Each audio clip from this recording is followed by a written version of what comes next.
Hello mga ka-sunshine. Tingnan nyo po, pasilip sa aming ang garden. Wala na.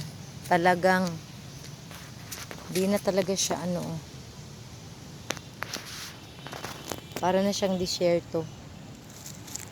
Sobrang, hindi ba? Nawala na. Talagang, hindi na kasi nakailang na mga ka-sunshine. Ilang buwan na walang ulan. At tingnan nyo ba naman ang aming garden. Wala ka na makikita. Ito wala na. Patay na siya. May natirang iilan. At marami na ring yung mga dahon na nahulog. Wala. At ang aking mga dito ang aking mga tawag nito. Aking mga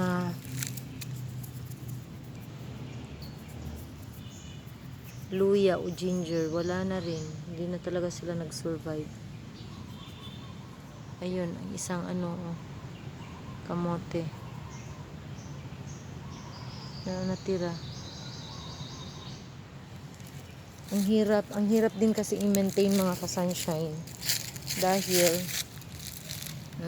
tingnan nyo, pa naman yan. Ang hirap i-maintain kasi ang layo ng tubig kung saan, ang aking okrang wawa man talaga to. Nag-try pa rin siyang mag-survive kahit ganyan pero hindi talaga kayanan. Ako na rin ang sabi ko hindi na rin kasi kaya na mag-igib ng tubig every hapon. Tapos paminsan din po kasi ang nangyayari, walang lumalabas na tubig kapag oras ng hapon dahil schedule ang paglabas ng tubig. Yung water supply namin dito ngayon sa Zamboanga, bihira. So kaya ang hirap. Kaya hinto na muna sa ngayon sa pag ayan ang aking lemongrass. Ulan, wala na. Parang hindi na nakayanan. Sorry. Pero siguro babalik kami magtanim ni Mamang kapag nag-okay na yung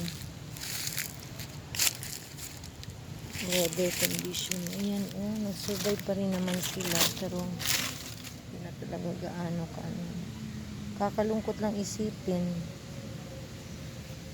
Wala, ayun, patay na siya. Yan lamang po ang update ng aking garden. Ayan ang natirang ang payat. Wawa man to. Yung pinaghirapan kong ilang buwan na tinry ko pang So yan lang po mga ka-sunshine. Thank you po. At yan ang paligid.